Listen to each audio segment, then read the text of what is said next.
차가운 금속 펜촉이 새하얀 이혼 서류 위를 미끄러졌다. 고서연은 자신의 이름 석자를 써 내려가는 동안 숨을 참았다. 모든 회계는 지난 10년의 세월이 담겨 있었다. 그녀의 청춘, 그녀의 경력, 그리고 그녀가 한 남자를 위해 포기했던 모든 꿈들이 잉크와 함께 종이에 스며들어 흔적을 남겼다. 마침내 마지막 획을 긋자 그녀의 세상은 완전한 정적에 휩싸였다. 그녀의 맞은편에 앉아있던 강민주는 안도의 한숨을 내쉬었다. 그의 얼굴에는 일말의 미안함이나 아쉬움조차 없었다. 그는 마치 성가신 거래를 마친 사업가처럼 보였다. 그의 값비싼 시계가 번쩍였고 그의 표정은 이제 이 불필요한 형식적인 절차에서 벗어나 자신의 빛나는 미래로 돌아갈 준비가 되어 있음을 보여주었다. 그는 서류를 변호사 쪽으로 밀어내며 말했다. 이제 끝났군. 질질 끌지 않아서 다행이야. 그의 목소리는 무정했다. 그 목소리는 한때 그녀에게 사랑을 속삭였지만 이제는 그녀를 쓸모없는 과거의 유물처럼 취급했다. 서연은 대답하지 않았다. 그녀는 그저 자신의 손가락 끝을 바라보았다. 한때 반지가 있던 자리는 이제 희미한 자국만 남아 사라져버린 약속을 증명하고 있었다. 민주는 자리에서 일어섰다. 그는 그녀를 제대로 쳐다보지도 않았다. 그의 시선은 이미 이 사무실 넘어 그의 새로운 삶을 향해 있었다. 위자료는 합의한 대로 지급될 거야. 그걸로 당신 남은 인생은 충분하겠지. 내 성공에 기생하지 않고 조용히 살아. 그는 마치 자비를 베푸는 군주처럼 말하며 그녀가 자신의 성공에 아무런 기여도 하지 않았다는 사실을 명백히 했다. 그가 돌아서서 문을 향해 걸어갈 때 서연은 처음으로 입을 열었다. 그녀의 목소리는 놀라울 정도로 차분하고 안정적이었다. 민준 씨 이노바테크의 초기 사업 계획서 기억나요? 당신이 밤을 새워도 아이디어가 떠오르지 않아. 힘들어할 때 제가 당신을 위해 만들어줬던 거요. 그녀의 말에 그의 걸음이 잠시 멈칫했다. 민주는 어깨 너머로 그녀를 쳐다보았다. 그의 눈에는 경멸이 가득했다. 그게 뭐 옛날 이야기 들춰서 뭘 어쩌자는 거야. 당신은 그냥 집에서 살림이나 하던 여자였어. 사업에 피리자도 모르는 당신이 뭘 안다고. 착각하지 마. 그는 코웃음을 치며 말을 이었다.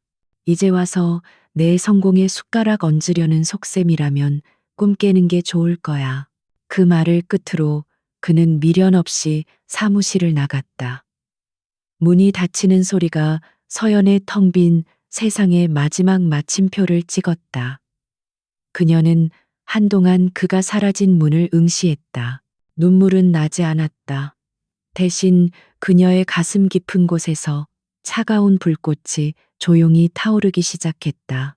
그가 무시하고 짓밟았던 모든 것들, 그녀의 지성, 그녀의 능력, 그녀의 희생이 이제 재가 되어 새로운 불씨를 품고 있었다. 사무실을 나온 서연은 낯선 도시의 거리로 걸어 나왔다. 모든 것이 시끄럽고 혼란스러웠지만 그녀의 내면은 역설적으로 고요했다. 그녀가 돌아갈 집은 이제 더 이상 그녀의 집이 아니었다. 그곳의 모든 가구, 모든 장식품은 민준의 성공을 위해 그녀가 세심하게 고른 것들이었다. 하지만 이제 그곳은 그녀에게 상처의 공간일 뿐이었다. 그녀는 자신의 작은 짐가방 하나만을 들고 그 집을 떠났다.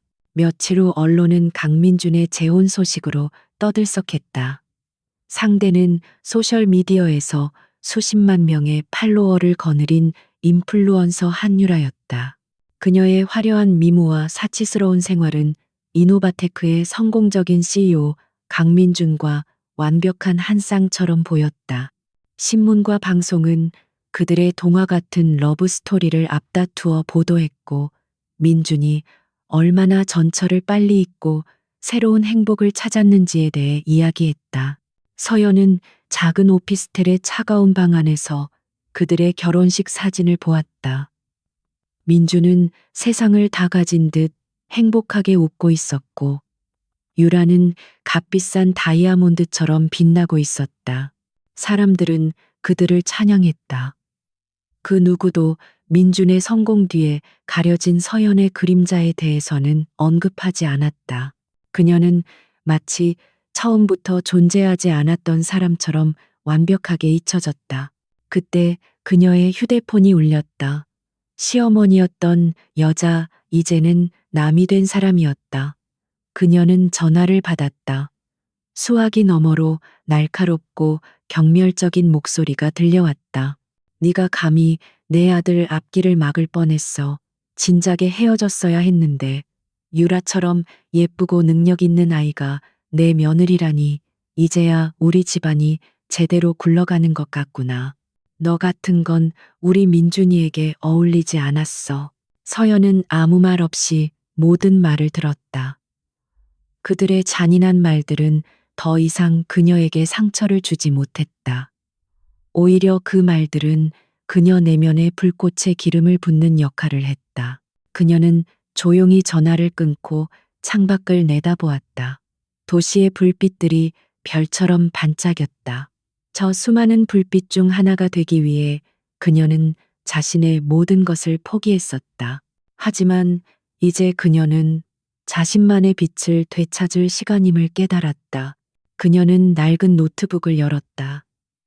수년간 사용하지 않아 먼지가 쌓여 있었지만 그 안에는 그녀의 과거가 고스란히 담겨 있었다. 그녀는 월스트리트에서 MA의 연금술사로 불리던 시절의 파일들을 열었다.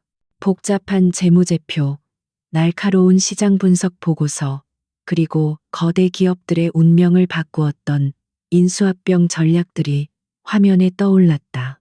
그녀의 손가락이 키보드 위에서 다시 살아 움직이기 시작했다. 그녀의 시선은 한 파일에 고정되었다.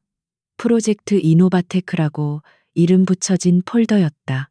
그 안에는 그녀가 밤을 새워가며 만들었던 이노바테크의 초기 사업 계획서, 투자 유치 전략, 그리고 핵심 기술의 잠재적 리스크 분석 자료까지 모든 것이 들어 있었다. 강민주는 자신이 이 모든 것을 혼자 해냈다고 믿고 있었지만 사실 이 회사의 설계자는 바로 고서연 자신이었다. 그는 자신이 세운 제국의 토대가 얼마나 취약한지 전혀 모르고 있었다. 서연은 이노바테크의 현재 재무 상태를 분석하기 시작했다. 언론에 보도된 화려한 성공 이면에는 위험한 부채 비율과 과도한 마케팅 비용, 그리고 불안정한 현금 흐름이 숨겨져 있었다. 민준의 공격적인 경영 방식은 회사를 빠르게 성장시켰지만 동시에 언제 무너져도 이상하지 않을 모래성을 만들고 있었다. 그는 자신의 오만함 때문에 그 균열을 보지 못하고 있었다. 그녀의 눈빛이 차갑게 빛났다. 이것은 단순한 복수가 아니었다.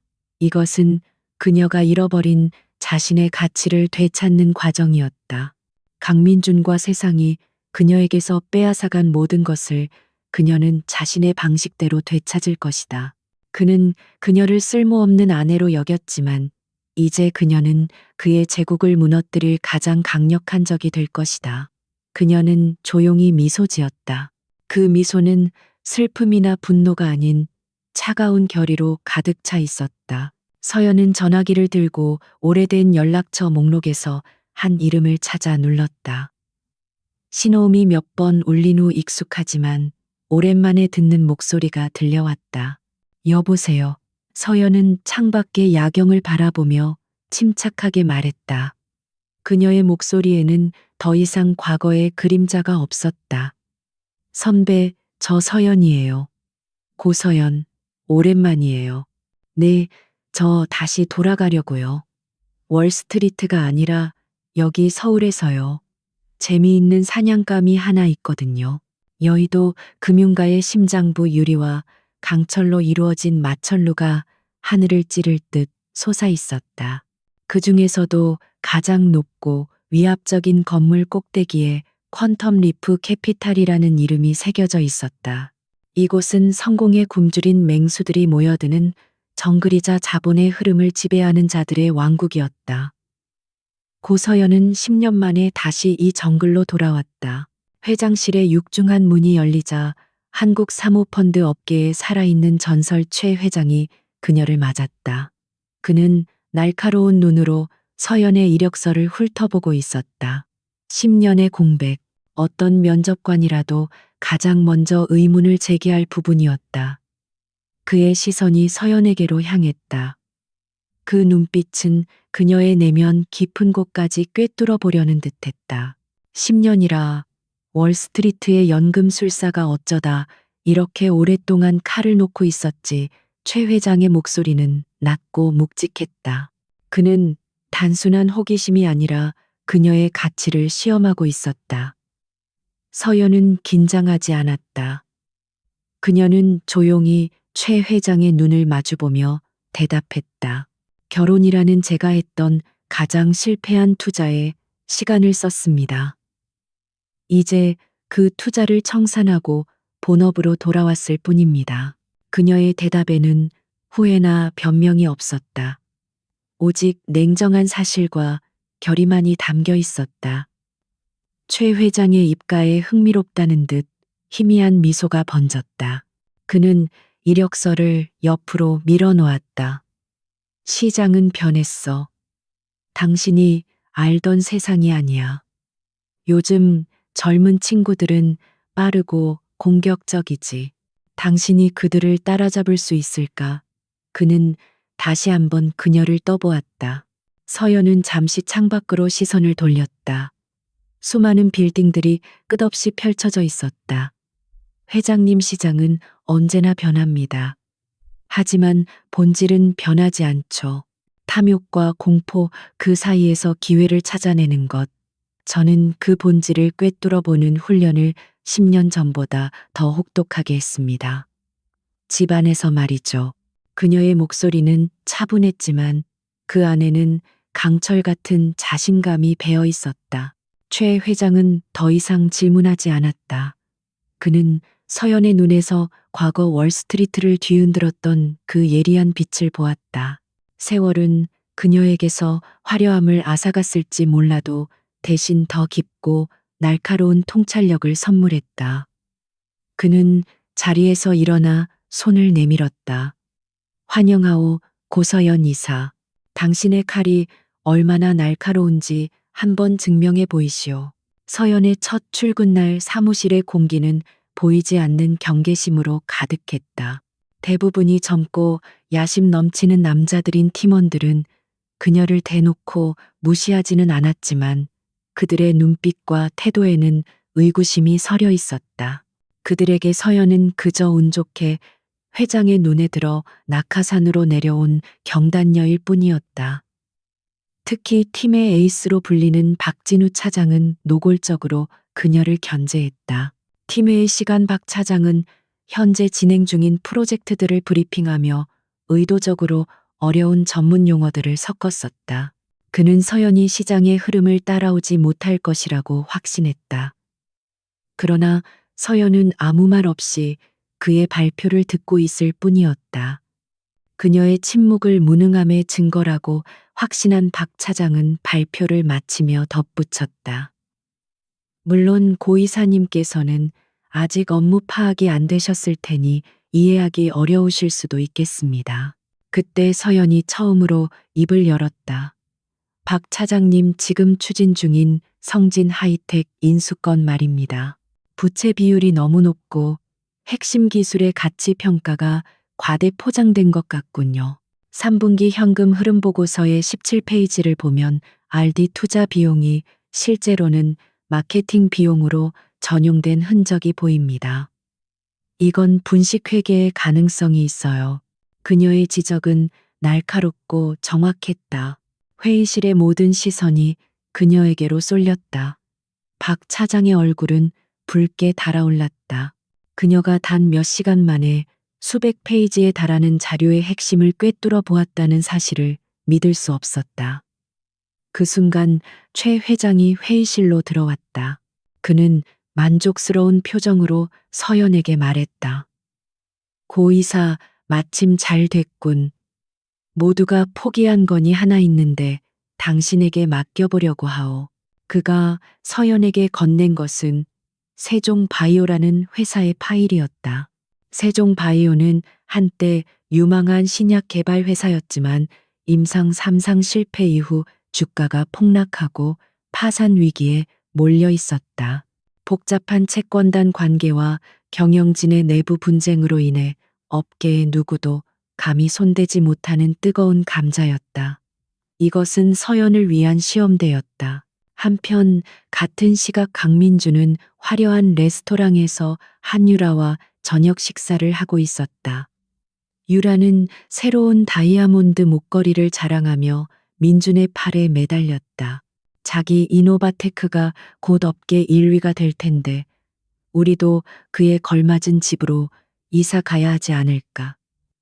청담동에 새로 생긴 펜트하우스 말이야. 그녀의 목소리는 꿀처럼 달콤했지만 그 안에는 끝없는 욕망이 담겨 있었다. 민주는 그녀의 말에 기분 좋게 웃었다. 그는 자신의 성공에 취해 있었다. 당연하지. 곧 좋은 소식이 있을 거야. 글로벌 IT 기업인 넥서스 테크를 인수할 계획이거든. 성공만 하면 이노바테크는 아무도 넘볼 수 없는 제국이 될 거야. 그의 목소리에는 오만함이 가득했다. 그는 자신이 모든 것을 통제할 수 있다고 믿었다. 회사의 재무팀장이 조심스럽게 인수의 위험성에 대해 경고했지만 민주는 그 말을 무시했다.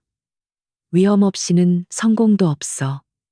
당신은 그냥 내가 시키는 대로 자금이나 준비해. 그는 자신의 직감을 맹신했고 더 이상 다른 사람의 조언을 듣지 않았다. 특히 한때 그의 모든 사업적 결정을 도와주었던 서연의 빈자리를 그는 전혀 느끼지 못했다. 그에게 그녀는 이미 존재하지 않는 사람이었다. 서연은 며칠 밤낮으로 세종바이오의 자료에 파묻혔다. 그녀는 아무도 주목하지 않았던 실패한 임상 데이터 속에서 새로운 가능성을 발견했다. 실패한 신약의 특정 화합물이 다른 희귀병 치료에 획기적인 효과를 보일 수 있다는 가설을 세운 것이다. 그녀는 직접 국내외 논문과 연구 자료들을 뒤지며 자신의 가설을 입증할 근거들을 찾아 나섰다. 그녀는 흩어져 있던 채권단을 하나씩 접촉하기 시작했다. 그녀는 그들에게 회사의 파산이 아닌 새로운 가능성에 투자하라고 설득했다. 그녀의 논리 정연한 분석과 미래에 대한 확신에 찬 비전 제시는 절망에 빠져 있던 채권단들의 마음을 움직였다. 그녀는 마치 오케스트라의 지휘자처럼 복잡하게 얽힌 이해관계를 하나씩 조율하며 불가능해 보였던 그림을 완성해 나가고 있었다. 마침내 이사회 보고의 날이 왔다. 사무실의 모든 직원들이 서연의 발표를 보기 위해 회의실로 모였다. 그녀가 과연 어떤 결과를 가져왔을지 모두가 반신반의하는 표정이었다. 서연은 차분하게 프레젠테이션을 시작했다. 그녀는 세종바이오의 숨겨진 가치를 설명하고 채권단과의 합의를 통해 부채를 출자 전환하여 재무 구조를 개선하는 방안을 제시했다. 그리고 마지막으로 그녀는 미국의 한 거대 제약회사가 이 새로운 신약 후보 물질의 가치를 인정하고 공동 개발 및 투자를 약속한 의향서를 화면에 띄웠다. 회의실은 충격과 감탄으로 술렁였다. 모두가 불가능하다고 했던 일을 그녀는 완벽하게 성공시켰다. 박진우 차장은 고개를 숙였고 다른 팀원들은 경외의 눈빛으로 그녀를 바라보았다. 그녀는 자신의 귀환을 화려하게 증명해낸 것이다. 그날 밤 서연은 자신의 오피스텔로 돌아와 늦은 저녁을 먹었다. 그녀의 시선은 경제 뉴스에 고정되어 있었다. 화면에는 강민준이 넥서스 테크 인수를 발표하며 자신만만하게 웃고 있었다. 분석가들은 그의 공격적인 행보에 우려를 표했지만 시장은 그의 성공 스토리에 열광하고 있었다. 서연은 조용히 숟가락을 내려놓았다. 그녀의 눈이 차갑게 빛났다. 넥서스 테크는 그녀가 과거 민준에게 위험성을 경고했던 회사였다. 그는 그녀의 경고를 잊었거나 혹은 무시했다. 그녀는 중얼거렸다. 당신이 쌓아 올린 성이 얼마나 연약한 기반 위에 서 있는지 곧 알게 될 거야. 세종바이오의 성공적인 인수는 고서연에게 퀀텀 리프 캐피탈 내에서 확고한 입지를 부여했다. 그녀를 향하던 의심의 눈초리들은 이제 경외심으로 바뀌어 있었다. 그녀의 책상 위에는 수많은 투자 제안서들이 쌓여갔지만 그녀의 시선은 오직 한 곳 이노바테크에 고정되어 있었다. 그녀는 자신의 복수를 사적인 감정의 유의가 아닌 철저한 비즈니스로 만들 생각이었다. 서연은 최 회장의 집무실 문을 두드렸다. 그녀의 손에는 이노바테크에 대한 초기 분석 보고서가 들려 있었다. 최 회장은 의아한 표정으로 그녀를 맞았다. 이노바테크, 지금 시장에서 가장 뜨거운 주식인데 모두가 사고 싶어 안달이 난 그 회사를 말이오. 그의 질문에는 당연한 의문이 담겨 있었다. 서연은 보고서를 테이블 위에 올려놓으며 차분하게 입을 열었다.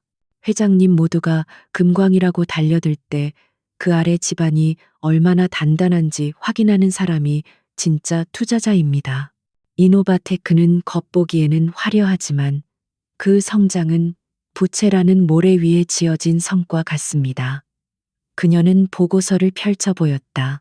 보고서에는 이노바테크의 공격적인 확장 이면에 숨겨진 위험들이 조목조목 분석되어 있었다. 특히 최근에 인수한 넥서스 테크건은 시장 가격보다 훨씬 높은 금액으로 인수되었으며 그 자금의 출처가 불분명한 단기 차입금으로 이루어져 있다는 점을 지적했다. 그녀는 민준의 성향을 누구보다 잘 알았다. 그는 성공을 과시하기 위해서라면 비합리적인 위험도 기꺼이 감수하는 인물이었다. 최 회장은 날카로운 눈으로 보고서를 훑어보았다. 그의 표정이 점점 심각해졌다. 이건 단순한 분석이 아니군. 내부자가 아니면 알기 힘든 정보들이 많아. 그는 서연을 쳐다보았다. 서연은 담담하게 대답했다. 제가 그 회사의 첫 번째 투자자였습니다. 제 모든 것을 걸었던 그녀의 목소리에는 어떤 감정도 실려 있지 않았지만 그 무게는 최 회장에게 충분히 전달되었다. 최 회장은 잠시 생각에 잠겼다. 그는 서연의 능력을 믿었지만 이것은 매우 위험한 도박이었다. 하지만 그의 눈에 이내 탐욕의 불꽃이 일었다. 위기는 곧 기회였다. 그는 서연에게 전적인 권한을 부여했다. 조소, 당신의 판단을 믿겠소. 필요한 자금과 인력은 얼마든지 지원하지. 다만 들키지 않게 조심하시오. 강민준 대표는 만만한 상대가 아닐 테니. 그날 이후 서연은 이노바테크 분석에 모든 시간을 쏟아부었다. 그녀는 단순한 재무제표 분석에 그치지 않았다. 그녀는 과거 자신이 민준과 함께 사업을 구상하던 시절의 기억들을 모두 끄집어냈다. 그의 의사결정 패턴, 그가 선호하는 자금 조달 방식, 그리고 그가 숨기고 싶어 하는 약점들까지. 그녀의 기억은 그 어떤 빅데이터 분석보다 더 정확한 정보였다. 그녀는 이노바테크의 성장을 뒷받침한 자금이 제1금융권이 아닌 여러 개의 제2금융권과 캐피탈사들로부터 조달된 복잡한 구조임을 발견했다. 민주는 빠른 자금 확보를 위해 높은 이자를 감수하고 여러 곳에서 돈을 빌렸고, 이로 인해 채권자들의 구성이 매우 복잡하고 분산되어 있었다. 이것이 바로 그가 간과한 아킬레스건이었다. 하나의 거대한 은행을 상대하는 것보다 수많은 작은 채권자들을 상대하는 것이 훨씬 더 쉽기 때문이었다. 서연은 자신의 팀원들에게 특별 임무를 내렸다. 그녀는 이노바테크의 채권을 보유한 소규모 금융사들의 목록을 만들고 이들의 재무 건전성과 채권 매각 의사를 비밀리에 타진하라고 지시했다. 그녀의 계획은 명확했다.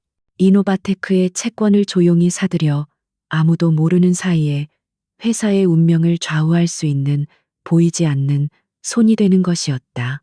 그녀의 팀은 퀀텀 리프 캐피탈의 이름이 드러나지 않도록 여러 개의 유령 회사를 설립하고 각기 다른 브로커를 통해 채권 매입에 나섰다.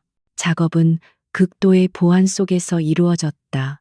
마치 스텔스 폭격기가 적의 레이더망을 피해 목표물에 접근하듯 서연의 자본은 조용하고 은밀하게 이노바테크의 심장부를 향해 날아가고 있었다.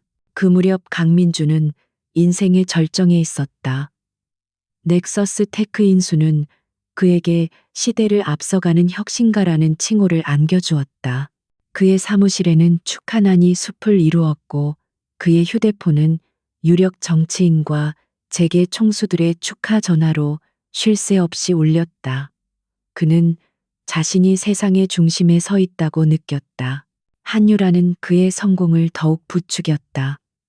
그녀는 매일 밤 화려한 파티를 열었고 명품과 사치품으로 자신을 치장하며 이노바테크의 안주인으로서의 삶을 만끽했다. 그녀의 소셜미디어는 온통 그들의 호화로운 생활을 과시하는 사진들로 가득했다. 사람들은 그들의 삶을 동경했지만 그 화려함이 얼마나 많은 빚으로 유지되고 있는지는 아무도 몰랐다. 어느 날 이노바테크의 재무총괄이사가 조심스럽게 민준에게 보고했다. 대표님, 최근 단기 차입금의 이자 부담이 너무 커지고 있습니다. 현금 흐름에 문제가 생길 수 있습니다. 하지만 민준은 그의 말을 코웃음치며 무시했다. 걱정하지 마. 주가는 계속 오를 거고 곧 대규모 투자 유치도 성공할 테니까. 당신은 좀 더 대담해질 필요가 있어. 내 성공을 믿지 못하는 건가? 민준의 오만함은 하늘을 찔렀다. 그는 자신의 성공이 영원할 것이라고 굳게 믿었다. 그는 더 이상 재무제표의 숫자들을 꼼꼼히 들여다보지 않았다. 그에게 중요한 것은 오직 성장의 속도와 세상의 찬사뿐이었다. 그는 자신의 제국에 첫 번째 균열이 생기기 시작했다는 사실을 전혀 눈치채지 못했다. 며칠 후 서연은 자신의 사무실에서 한 통의 보고를 받았다. 그녀의 팀이 마침내 이노바테크의 전체 채권 중 5%에 해당하는 금액을 확보했다는 내용이었다. 그것은 아직 의결권을 행사하기에는 미미한 수치였지만 그녀의 거대한 계획을 위한 첫 번째 교두보였다. 그녀는 모니터에 떠 있는 채권 인수 확인서를 조용히 응시했다. 그녀의 눈에는 만족감이나 기쁨 대신 차가운 결의만이 서려 있었다. 이것은 시작에 불과했다. 강민준이 쌓아 올린 화려한 모래성은 이제 첫 번째 파도를 맞았다. 눈에 보이지 않는 작은 균열. 하지만 그 균열은 곧 거대한 성 전체를 무너뜨릴 것이다. 그녀는 조용히 인터폰을 들고 말했다. 박 차장, 다음 타겟은 골든 브릿지 캐피탈입니다. 계획대로 진행하세요. 그녀의 목소리는 얼음처럼 차갑고 단호했다. 강민준의 완벽해 보였던 세계에 첫 번째 불협화음이 울리기 시작했다. 그것은 크고 요란한 경고음이 아니라 고요한 밤의 미세한 소음처럼 처음에는 거의 감지할 수 없는 수준이었다. 그는 중요한 해외 투자자와의 화상회의를 막 마친 참이었다. 이전 같았으면 그의 화려한 비전에 매료되어 즉시 투자를 약속했을 법한 투자자는 이번에는 내부적으로 좀 더 검토해보겠다는 애매한 말만 남기고 통화를 종료했다. 민주는 불쾌감에 미간을 찌푸렸다. 그는 자신의 프레젠테이션이 완벽했다고 생각했다. 그는 이 작은 망설임을 시장의 일시적인 위축 탓으로 돌렸다. 하지만 며칠 뒤 이노바테크와 대규모 콘텐츠 제휴를 논의하던 유령 미디어 기업이 갑자기 최종 계약 서명을 미루자고 연락해 왔다. 그들의 이유는 모호했다. 최근 귀사의 재무 구조에 대한 시장의 우려를 확인하고 싶다는 것이었다. 말도 안 되는 소리. 민주는 자신의 사무실에서 재무이사에게 소리쳤다. 우리만큼 빠르게 성장하는 회사가 어디 있다고. 이건 분명 경쟁사들의 비열한 음해 공작이야. 당장 누가 이런 헛소문을 퍼뜨리고 다니는지 알아내. 그는 책상을 주먹으로 내리쳤다. 그의 분노는 문제의 본질을 향하지 않고 외부의 가상적을 향하고 있었다. 그의 오만함은 현실을 직시하는 것을 허락하지 않았다. 그는 자신의 성공 신화에 너무 깊이 도취되어 그 어떤 비판이나 경고도 자신에 대한 시기심에서 비롯된 공격으로 치부해버렸다. 재무이사가 조심스럽게 단기 부채 상환 압박에 대해 다시 한번 언급했지만 그는 듣지 않았다. 오히려 무능한 부하 직원을 질책하며 자신의 불안감을 감추려 했다. 그 시각 퀀텀 리프 캐피탈의 한쪽 구석에 마련된 프로젝트 나이트폴의 작전실은 차가운 열기로 가득했다. 거대한 스크린에는 이노바테크의 복잡한 채무 구조가 거미줄처럼 펼쳐져 있었고 고서연과 그녀의 팀은 조용히 그 거미줄의 핵심을 향해 나아가고 있었다. 그들은 이미 목표했던 채권의 상당 부분을 확보한 상태였다. 박진우 차장이 새로운 정보를 들고 서연에게 다가왔다. 이사님, 방금 퍼스트 게이트 증권이 보유하고 있던 이노바테크 채권 전량을 매입 완료했습니다. 이로써 저희가 확보한 채권 총액은 전체 부채의 15%를 넘어섰습니다. 그의 목소리에는 이제 서연에 대한 완전한 신뢰와 경외감이 묻어 있었다. 그는 이 거대한 작전의 일부라는 사실에 흥분을 감추지 못했다. 서연은 고개를 끄덕였다. 그녀의 표정에는 변화가 없었다. 그녀는 스크린에 떠 있는 강민준의 자신만만한 얼굴 사진을 응시했다. 그는 아직 아무것도 모르고 있었다. 자신이 만든 제국의 기반이 조금씩 침식되고 있다는 사실을. 그녀는 자신의 감정이 복수심에 흔들리지 않도록 끊임없이 스스로를 다스렸다. 이것은 철저히 계산된 해체 작업이어야 했다. 그녀는 다음 단계를 지시했다. 이제 신용평가사들을 움직일 시간입니다. 익명의 정보 제공자 형태로 우리가 분석한 이노바테크의 부실 위험 데이터를 몇몇 신뢰할 만한 애널리스트에게 전달하세요. 시장이 스스로 의심을 품게 만들어야 합니다. 그녀의 전략은 직접적인 공격이 아니었다. 그녀는 안개를 피워 올려 민준이 스스로 방향을 잃고 절벽으로 걸어가게 만들고 있었다. 얼마 지나지 않아 시장에 작은 파문이 일었다. 한 중소 신용평가사에서 이노바테크의 신용등급 전망을 안정적에서 부정적 관찰 대상으로 하향 조정한 것이다. 이것은 공식적인 등급 하락은 아니었지만 시장에 보내는 분명한 경고 신호였다. 이 소식은 언론에 작게 보도되었고 이노바테크의 주가는 몇 퍼센트 하락했다. 강민주는 경로했다. 그는 즉시 법무팀을 동원해 해당 신용평가사를 악의적인 허위정보 유포로 고소하겠다고 위협했다. 그는 기자회견을 자청해 이것은 이노바테크의 눈부신 성장을 시기하는 세력의 비열한 공격이라며 강하게 반발했다. 그의 격한 반응은 오히려 시장의 의심을 더욱 증폭시키는 역효과를 낳았다. 투자자들은 아니 땐 굴뚝에 연기 나려는 속담을 떠올리기 시작했다. 한유라는 주가 하락의 불평을 늘어놓았다.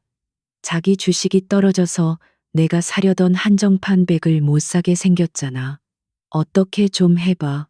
그녀는 회사의 본질적인 위기에는 전혀 관심이 없었다.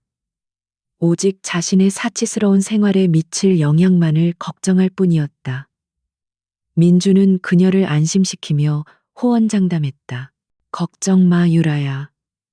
이건 그냥 작은 해프닝일 뿐이야.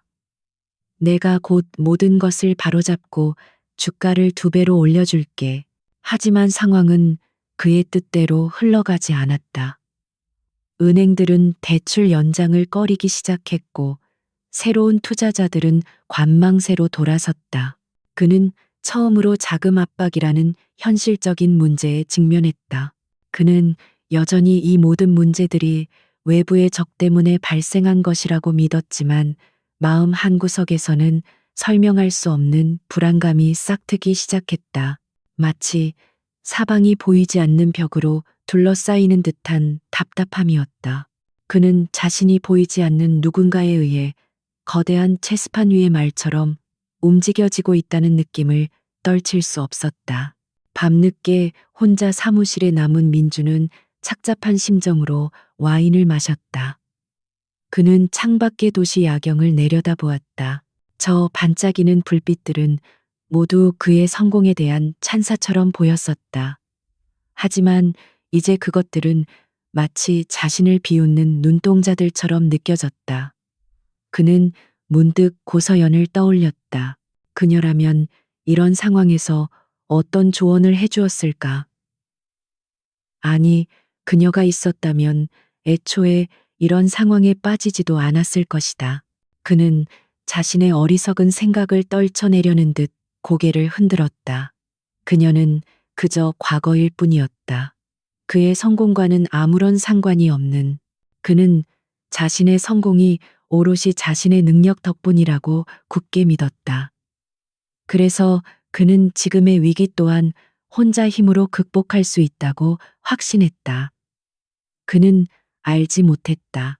그가 무시하고 잊어버렸던 바로 그 과거가 그의 미래를 무너뜨리기 위해 가장 어두운 그림자 속에서 조용히 칼을 갈고 있다는 사실을. 서연에 보이지 않는 그물은 이제 그의 숨통을 조일 수 있을 만큼 충분히 촘촘해져 있었다. 고요함은 폭풍의 전조였다. 퀀텀 리프 캐피탈의 프로젝트 나이트폴 작전 실시간은 자정을 향해 가고 있었지만 그 누구도 자리를 뜨지 않았다. 스크린에서 뿜어져 나오는 차가운 빛이 고서연의 얼굴을 비추었다. 그녀의 눈은 수백 페이지에 달하는 보고서의 최종본을 검토하며 마지막 한 글자까지 놓치지 않으려는 듯 날카롭게 빛나고 있었다. 보고서의 제목은 단순했다. 이노바테크 기업 가치 분석 및 잠재 리스크 보고서. 하지만 그 안의 내용은 이노바테크라는 거대한 제국을 송두리째 흔들 수 있는 폭탄이었다. 이것은 서연이 쏘아 올리는 첫 번째 공공연한 화살이었다. 하지만 그 화살에는 시위를 당긴 사람의 이름이 적혀 있지 않았다. 보고서의 발행처는 스위스의 서류상으로만 존재하는 작은 컨설팅 회사의 이름으로 되어 있었다. 보고서는 철저히 객관적인 데이터와 냉정한 분석으로만 구성되었다. 그 어디에도 감정적인 비난이나 사적인 원한은 담겨 있지 않았다. 오직 이노바테크의 부풀려진 성장 위험 수위에 도달한 부채 비율, 그리고 넥서스 테크 인수 과정에 숨겨진 비합리적인 자금 조달 구조를 해부할 뿐이었다. 모든 준비는 끝났습니다. 이사님. 박진우 차장이 마른 침을 삼키며 보고했다. 그는 이제 그녀의 가장 충성스러운 부관이 되어 있었다. 데이터는 분산된 해외 서버를 통해 5분 뒤 여의도 증권가의 주요 애널리스트와 경제부 기자 50명의 이메일로 동시에 발송될 예정입니다. 발신지는 추적이 불가능합니다. 그의 목소리에는 긴장감과 함께 거대한 역사의 시작을 지켜보는 자의 흥분이 섞여 있었다. 서연은 말없이 고개를 끄덕였다. 그녀는 모니터에서 눈을 떼고 잠시 창밖을 바라보았다. 칠흑 같은 어둠 속에서도 여의도는 잠들지 않고 있었다. 그녀는 강민준을 떠올렸다. 그는 지금쯤 자신의 성공에 취해 달콤한 꿈을 꾸고 있을 것이다. 그는 상상조차 하지 못할 것이다. 자신이 무시하고 내버렸던 과거로부터 날아온 한 발의 화살이 그의 심장을 겨누고 있다는 사실을 보내세요. 그녀의 나직하지만 단호한 명령이 작전실의 정적을 깨뜨렸다. 다음 날 아침 여의도 증권가는 보이지 않는 충격으로 술렁이기 시작했다. 새벽에 발송된 익명의 보고서는 처음에는 그저 그런 스팸 메일로 취급받았다. 하지만 보고서를 열어본 몇몇 예리한 애널리스트들의 표정이 굳어지기 시작했다. 보고서의 내용은 충격적일 정도로 상세하고 논리적이었다. 그것은 외부에서는 도저히 알 수 없는 내부 정보들을 포함하고 있었고, 이노바테크의 화려한 성공 신화에 감춰진 치명적인 약점들을 정확히 짚어내고 있었다. 오전 10시 주식 시장이 개장하자마자 이노바테크의 주가에 이상 신호가 감지되었다. 거대한 매도 물량이 쏟아져 나오기 시작한 것이다. 처음에는 작은 규모였지만 보고서의 내용이 메신저를 통해 암암리에 퍼져나가면서 매도세는 걷잡을 수 없이 커졌다. 투자자들의 불안 심리가 공포로 바뀌는 데는 오랜 시간이 걸리지 않았다. 강민주는 이노바테크의 창립 5주년 기념 행사를 준비하며 의기양양하게 언론 인터뷰를 하고 있었다. 이노바테크는 이제 시작입니다. 우리는 4차 산업혁명을 이끄는 글로벌 리더가 될 것입니다. 그가 자신만만하게 미래 비전을 외치는 순간 홍보팀장이 새파랗게 질린 얼굴로 달려와 그의 귓가에 속삭였다. 대표님, 주가가 폭락하고 있습니다. 민준의 얼굴에서 미소가 사라졌다. 그는 자신의 눈을 의심하며 회의실의 대형 스크린을 쳐다보았다. 이노바테크의 주가를 나타내는 그래프가 절벽처럼 수직으로 추락하고 있었다. 불과 1시간 만에 시가 총액 수천억 원이 허공으로 사라졌다. 그의 머릿속이 하얗게 비었다. 그는 비명을 지르듯 소리쳤다. 무슨 일이야? 당장 원인을 알아내. 사무실은 아수라장이 되었다. 전화벨이 쉴 새 없이 울렸고 직원들은 넋이 나간 표정으로 모니터만 바라보고 있었다. 마침내 재무팀에서 문제의 익명 보고서를 입수해 민준에게 보고했다. 그는 떨리는 손으로 보고서를 읽어내려갔다. 그의 얼굴은 분노로 붉어졌다가 이내 공포로 창백해졌다. 보고서의 내용은 너무나도 정확해서 소름이 돋을 정도였다. 마치 자신의 머릿속에 들어왔다. 나간 사람처럼 자신의 가장 약한 부분만을 골라 공격하고 있었다. 누가 대체 어떤 놈이 이런 짓을. 그는 보고서를 갈기갈기 찢어 던지며 포효했다. 그는 즉시 IT 보안팀과 법무팀을 소집했다. 수단과 방법을 가리지 말고 이 보고서를 유포한 놈들을 찾아내 내 모든 인맥을 동원해서라도 그놈들 배후를 밝혀내란 말이야. 내가 그들을 사회에서 매장시켜버리겠어. 그의 분노는 이성적인 판단을 마비시켰다. 그는 보고서의 내용이 사실인지 아닌지를 따지기보다 누가 감히 자신의 권위에 도전했는지를 밝혀내는 데에만 혈안이 되었다.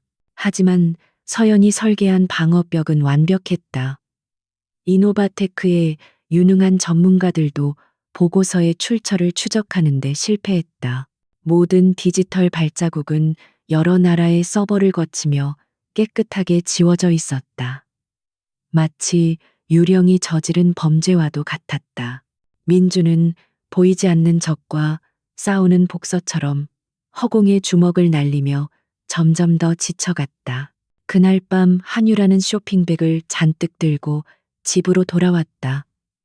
그녀는 민준의 심각한 표정은 아랑곳하지 않고 불평을 늘어놓았다. 자기, 이게 다 무슨 일이야. 내 친구들이 전부 나한테 괜찮냐고 물어보잖아. 주가가 떨어져서 창피해 죽겠어. 당신이 해결해 준다고 했잖아. 그녀의 철없는 말은 불에 기름을 붓는 격이었다. 민주는 난생 처음으로 그녀의 아름다운 얼굴이 혐오스럽게 느껴졌다. 그는 술병을 집어들고 들이켰다. 그의 머릿속은 온통 누가라는 의문으로 가득 차 있었다. 경쟁사 아니 그들은 이런 내부 정보까지는 알지 못한다. 내부의 배신자 그는 자신의 모든 임직원을 의심의 눈초리로 바라보기 시작했다. 그의 제국은 외부의 공격이 아니라 내부의 불신과 공포로 인해 스스로 무너져 내리고 있었다. 그는 어둠 속에서 자신을 노려보는 차가운 눈동자를 느꼈지만 그 주인이 누구인지는 전혀 짐작조차 할 수 없었다. 이름 없는 화살은 그의 심장에 깊숙이 밝혀 보이지 않는 독을 퍼뜨리고 있었다. 익명의 보고서가 시장에 던진 파장은 예상보다 훨씬 깊고 오래갔다. 이노바테크의 주가는 일시적인 폭락 이후에도 좀처럼 회복될 기미를 보이지 않았다. 강민준이 수백억 원을 쏟아부어 자사주를 매입하고 언론을 통해 온갖 긍정적인 전망을 내놓았지만 한 번 등 돌린 투자자들의 신뢰는 쉽게 돌아오지 않았다. 시장은 이제 그의 말을 믿지 않았다. 그가 쏘아 올린 성공의 신화는 땅으로 추락한 유성과도 같았다. 진짜 위기는 다른 곳에서 시작되었다. 그가 무시했던 작은 채권자들이었다. 흩어져 있던 그들이 마치 하나의 유기체처럼 움직이기 시작했다. 그들은 이노바테크의 재무 건전성에 대한 공식적인 해명을 요구하며 긴급 채권단 회의 소집을 통보해왔다. 법적으로 정당한 요구였기에 민주는 거부할 수 없었다. 그는 통보서를 구겨 쓰레기통에 던져버렸다. 감히 이 강민준에게 도전해 이 하이에나 같은 놈들. 그는 이 모든 것이 경쟁사들의 사주를 받은 채권자들의 조직적인 움직임이라고 확신했다. 그는 회의장에서 그들의 비논리적인 주장을 조목조목 반박하고 자신의 압도적인 카리스마로 그들을 찍어 눌러버릴 계획을 세웠다. 그는 여전히 자신이 통제력을 잃지 않았다고, 이 작은 반란쯤은 가볍게 진압할 수 있다고 믿었다. 회의 당일 이노바테크의 대회의실에는 얼음장 같은 긴장감이 흘렀다. 긴 테이블 한쪽에는 강민준과 그의 변호인단, 그리고 핵심 임원들이 자리를 잡고 앉았다. 그들의 표정에는 자신감과 함께 상대를 압도하려는 듯한 오만함이 서려 있었다. 반대편에는 채권자들을 대리하는 몇몇 변호사와 회계사들이 조용히 앉아 있었다. 그들의 수는 적었지만 그들의 등 뒤에는 이노바테크의 숨통을 조일 수 있는 거대한 힘이 도사리고 있었다. 민주는 삐딱한 자세로 앉아 상대를 훑어보았다. 그는 마치 사자가 사냥 전의 토끼들을 바라보는 듯한 눈빛이었다. 회의가 시작되고 양측의 형식적인 인사말이 오갔다. 마침내 채권단을 대표하는 변호사가 자리에서 일어났다. 그는 차분하지만 단호한 목소리로 말했다. 저희 채권단 연합은 이노바테크의 현재 경영 상태에 심각한 우려를 표하며 오늘 이 자리에서 저희의 입장을 대변하고 모든 협상을 주도할 대표자를 선임했습니다. 민주는 코웃음을 쳤다. 대표자 좋습니다. 어떤 대단한 분이 오셨는지 얼굴이나 한번 봅시다. 그의 목소리에는 노골적인 조롱이 담겨 있었다. 회의실의 모든 시선이 회의실 입구로 향했다. 무거운 문이 천천히, 아주 천천히 열렸다. 그 순간 회의실의 모든 소음이 거짓말처럼 사라지고 숨막히는 정적이 흘렀다. 문 안으로 들어선 사람은 한 여성이었다. 단정하게 빗어 넘긴 머리 군더더기 없는 세련된 검은색 정장. 그녀의 발걸음은 조용했지만 그 존재감은 회의실의 공기를 압도했다. 그녀는 천천히 걸어와 채권단 대표석에 가장 상석 강민준의 정면 자리에 앉았다. 그리고 마침내 그녀가 고개를 들었을 때 강민준의 세상은 무너져 내렸다. 고서연이었다. 그가 10년을 함께 살고도 무시했으며 쓸모없다고 내버렸던 그의 전아내. 그녀의 얼굴은 그가 알던 과거의 그늘진 모습이 아니었다. 슬픔도 분노도 미련도 없는 오직 차가운 이성과 얼음 같은 결의만이 담긴 낯선 얼굴이었다. 그녀의 눈빛은 마치 날카로운 칼처럼 그의 심장을 정통으로 꿰뚫었다. 강민준의 입이 벌어졌다. 그는 아무 말도 할 수 없었다. 그의 머릿속에서 지난 몇 달간 벌어졌던 모든 의문스러운 사건들이 하나의 그림으로 맞춰지기 시작했다. 익명의 보고서, 주가에 폭락 흩어져 있던 채권자들의 조직적인 움직임, 이 모든 것을 설계한 사람이 바로 눈앞에 저 여자라는 사실을 깨닫는 순간 그의 등줄기에 식은땀이 흘렀다. 충격은 곧 참을 수 없는 굴욕감과 분노로 바뀌었다. 감히 저 여자가, 자신이 버린 여자가, 자신의 발밑에 있어야 할 여자가 자신의 제국을 위협하는 적의 수장이 되어 돌아왔다는 사실을 그는 도저히 받아들일 수 없었다. 그의 얼굴은 하얗게 질렸다가 이내 시뻘게 달아올랐다. 그는 자리에서 벌떡 일어나 그녀를 향해 손가락질하며 소리치려 했다. 하지만 그 순간 서연이 먼저 입을 열었다. 그녀의 목소리는 회의실의 모든 사람에게 들릴 만큼 명확했지만 그 안에는 어떤 감정도 실려 있지 않았다. 오랜만이네요. 강민준 대표. 아니, 이제는 채무자라고 불러야 할까요? 그녀의 입가에 맺힌 희미한 미소는 그 어떤 경멸보다 더 잔인하게 그의 자존심을 난도질했다. 그녀의 한마디에 회의실의 분위기는 완전히 역전되었다. 모든 가면이 벗겨지고 적의 실체가 드러난 순간이었다. 강민주는 더 이상 자신만만한 제국의 황제가 아니었다.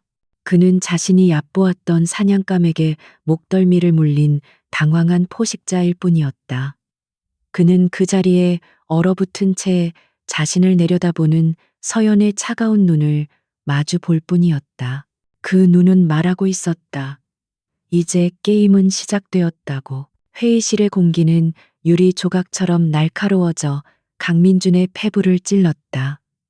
고서연의 그 한마디는 그의 모든 오만과 분노를 한순간에 얼어붙게 만들었다. 그는 잠시 아무 말도 못하고 그녀를 쳐다보았다. 그의 머릿속은 현실을 부정하려는 필사적인 외침과 눈앞의 굴욕적인 진실 사이에서 격렬하게 충돌했다. 마침내 그는 이성을 잃고 폭발했다. 네가 감히 어떻게 여기에. 그의 고함은 회의실 전체를 울렸다. 그는 그녀를 향해 손가락질하며 경멸과 분노가 뒤섞인 말을 쏟아냈다. 이 모든 게 네가 꾸민 짓이었어. 내 뒤통수를 치려고. 이 배신자, 내가 버린 여자 주제에 감히 내 회사에 손을 대. 그의 말은 논리가 아니라 원초적인 모욕감에서 비롯된 발악에 가까웠다. 하지만 서연은 눈 하나 깜짝하지 않았다. 그녀는 마치 격분한 어린아이를 보는 듯한 차가운 눈으로 그를 바라볼 뿐이었다. 그녀의 침묵은 그의 분노를 더욱 비참하게 만들었다.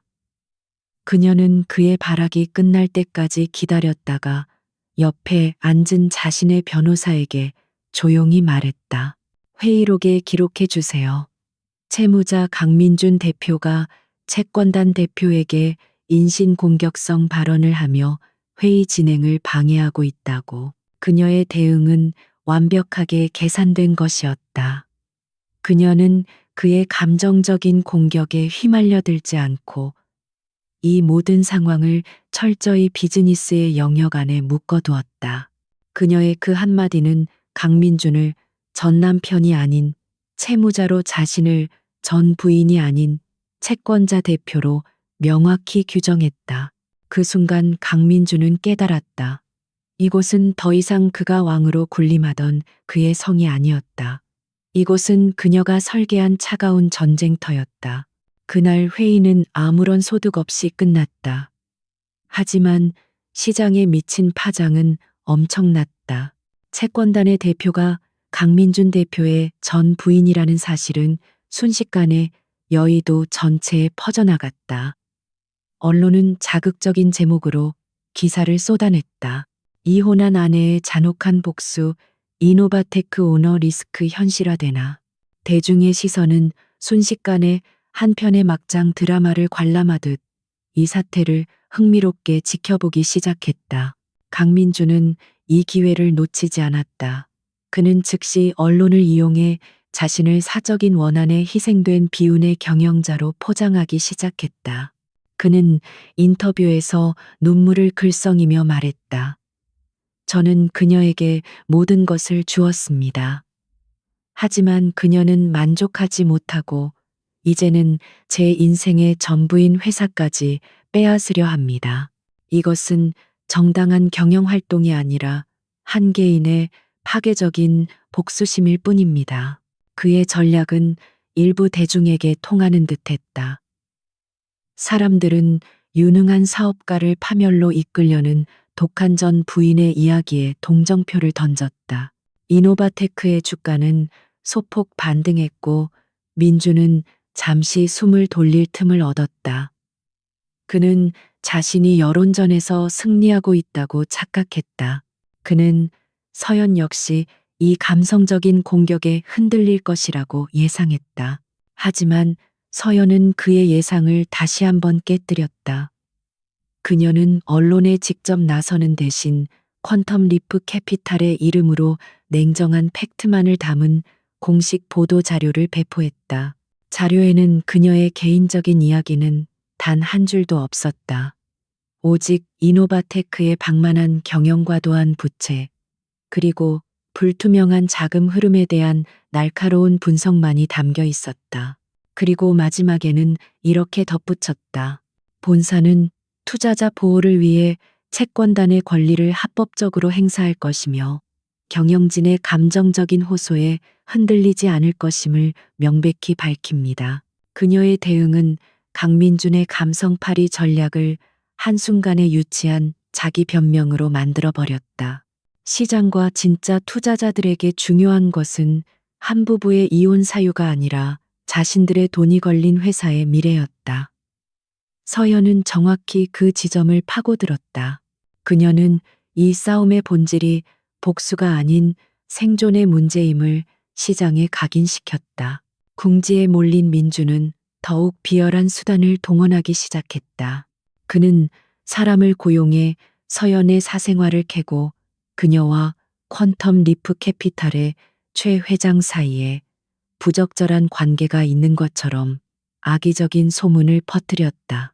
심지어 그녀가 월스트리트 시절 진행했던 한 M&A건을 문제 삼아 그녀가 불법적인 내부자 거래를 했다는 식의 흑색 선전을 시작했다. 그는 서연의 도덕성과 전문성에 흠집을 내어 그녀를 사회적으로 매장시키려 했다. 이것은 서연이 예상했던 시나리오였다.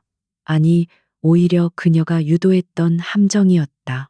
강민준이 더러운 수법을 쓰면 쓸수록 그는 이성적인 경영자가 아니라 사적인 감정에 휩싸여 비이성적인 행동을 하는 위험한 인물이라는 이미지만 강화될 뿐이었다. 그녀는 민준이 고용한 흥신소 직원이 자신을 미행하는 장면을 의도적으로 CCTV에 노출시켰고 그 증거를 조용히 수집했다. 그리고 그녀는 결정적인 순간에 그 증거를 언론이 아닌 이노바테크의 사회이사들과 주요 기관 투자자들에게만 조용히 전달했다. 그녀의 메시지는 분명했다. 여러분이 믿고 있는 CEO는 지금 회사를 살리기 위한 노력이 아니라 전 부인을 음해하기 위해 회사의 자원을 낭비하고 불법적인 행위까지 저지르고 있습니다.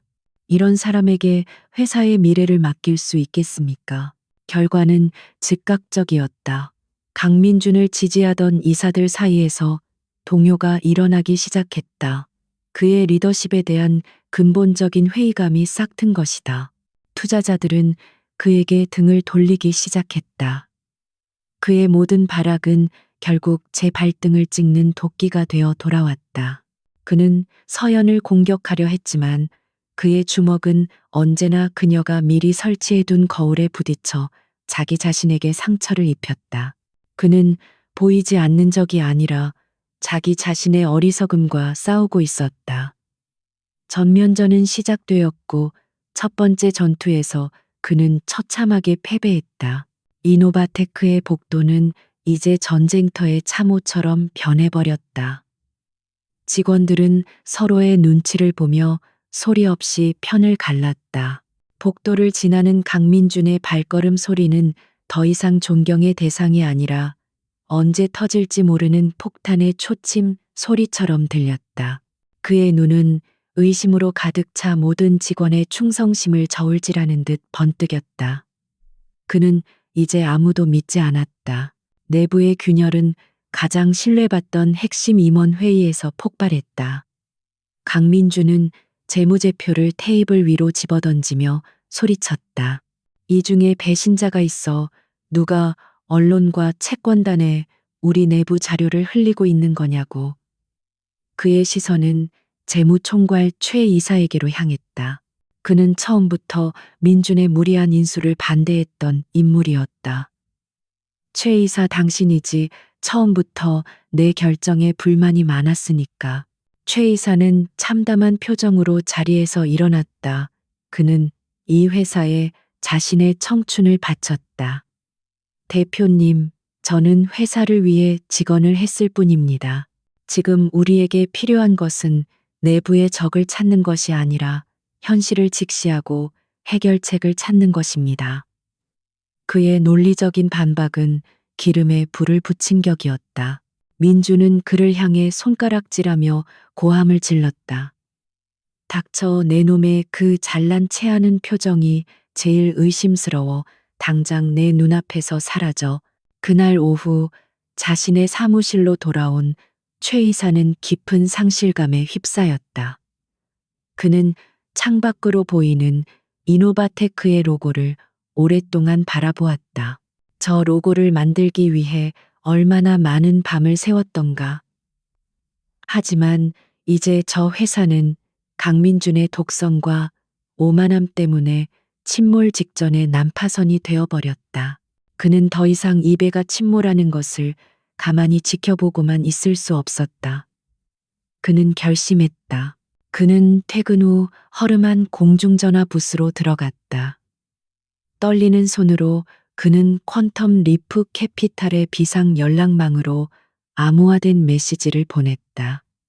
이노바테크의 재무총괄 이사입니다. 강민준 대표의 불법 비자금 내역을 가지고 있습니다. 회사를 살리고 싶습니다. 이것은 그의 마지막 충정이었다.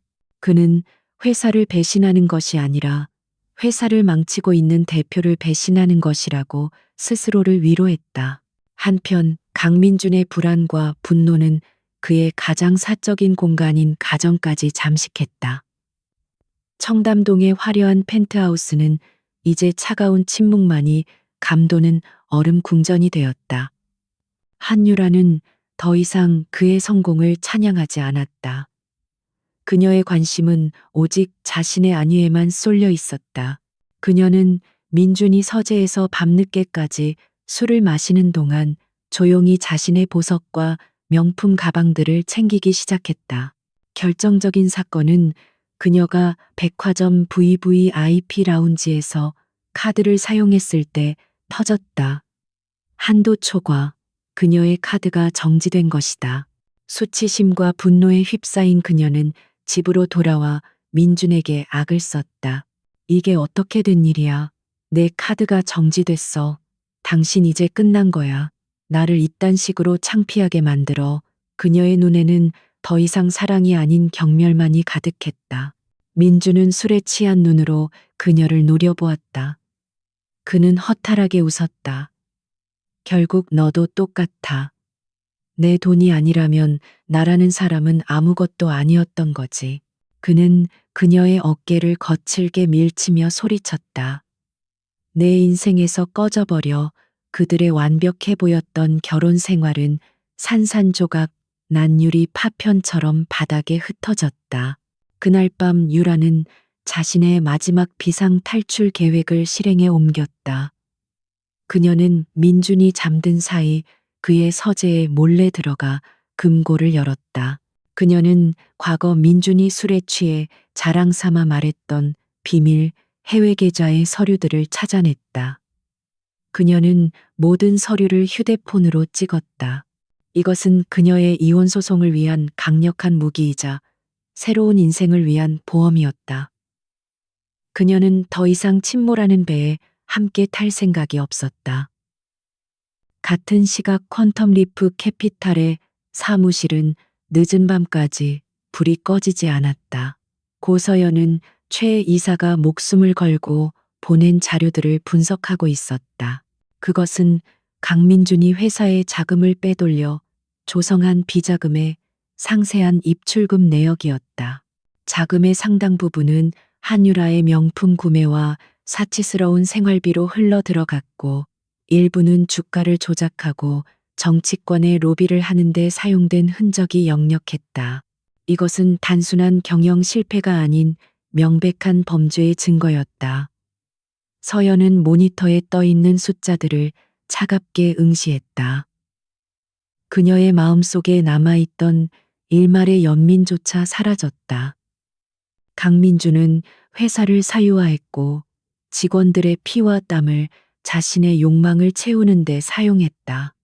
그는 더 이상 구제할 가치가 없는 존재였다. 그녀는 박진우 차장을 불렀다.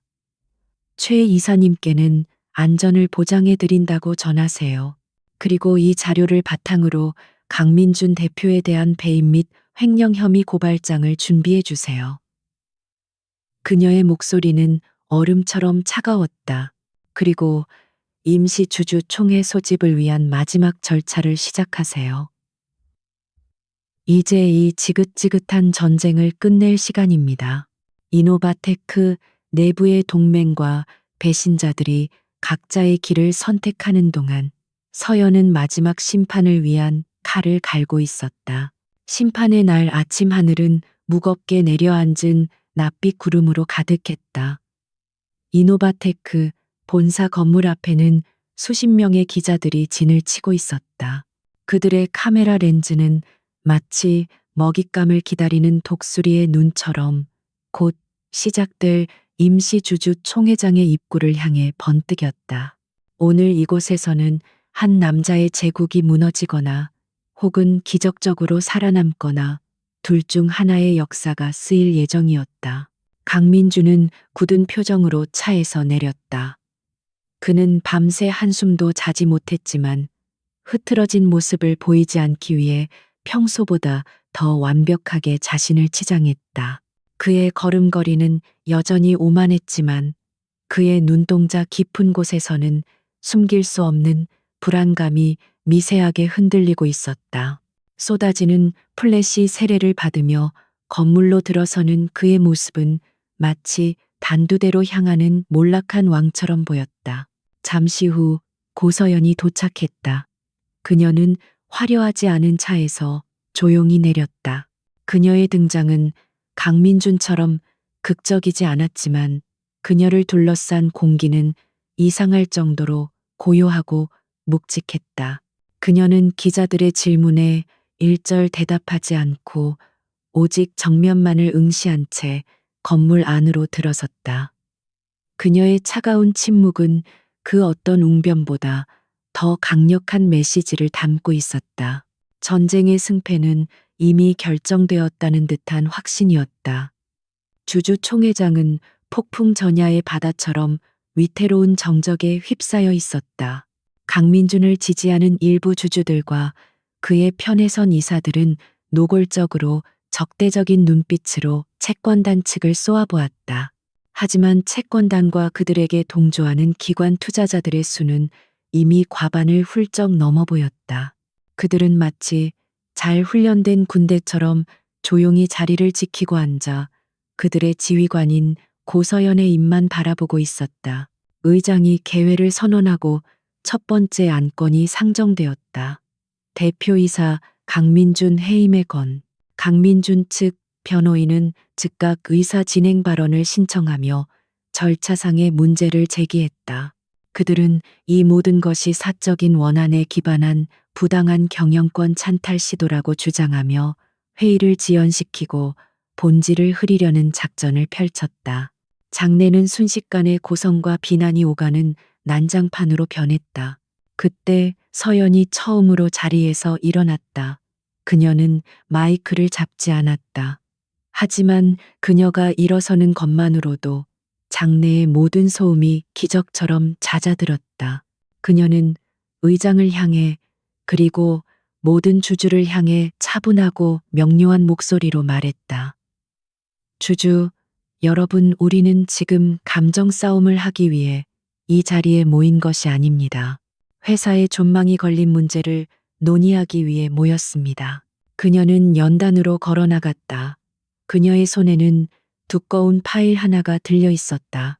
그녀는 뒤편의 대형 스크린을 가리켰다. 스크린에는 이노바테크의 로고와 함께 복잡한 자금 흐름을 보여주는 도표가 나타났다.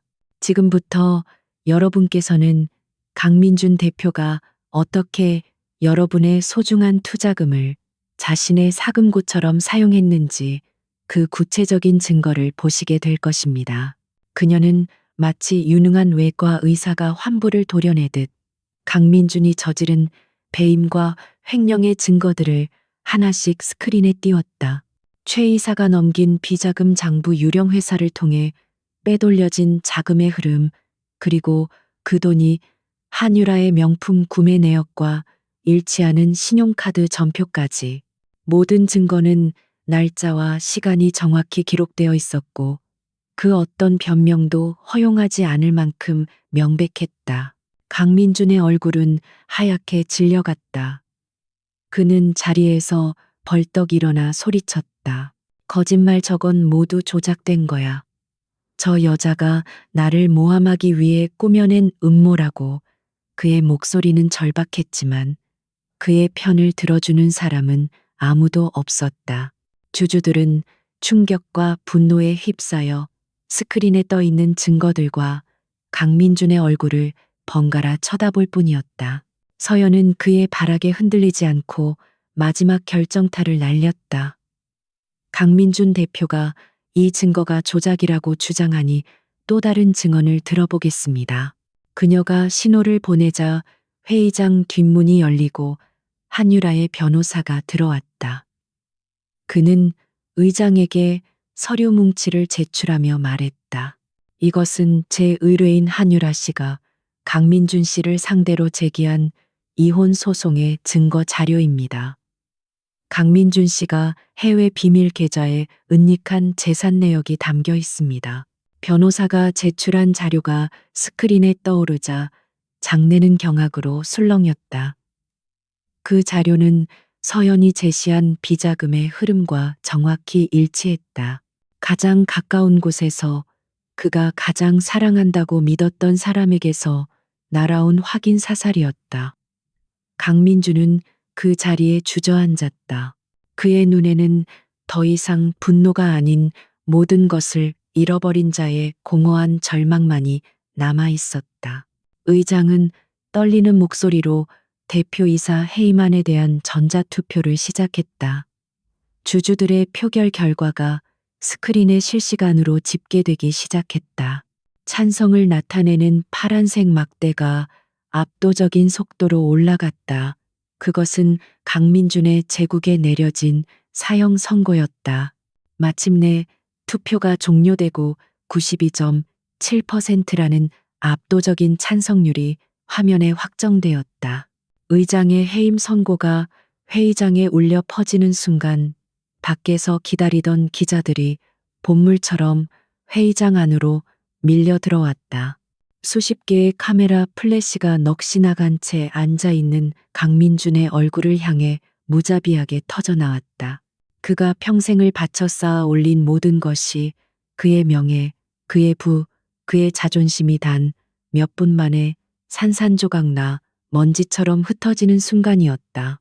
보안 요원들이 다가와 그를 일으켜 세워 밖으로 끌어냈다. 그는 아무런 저항도 하지 못했다. 그의 시대는 그렇게 끝났다. 강민준이 속절없이 끌려나간 주주 총회장은 마치 거대한 태풍이 휩쓸고 지나간 듯한 기묘한 정적에 휩싸였다.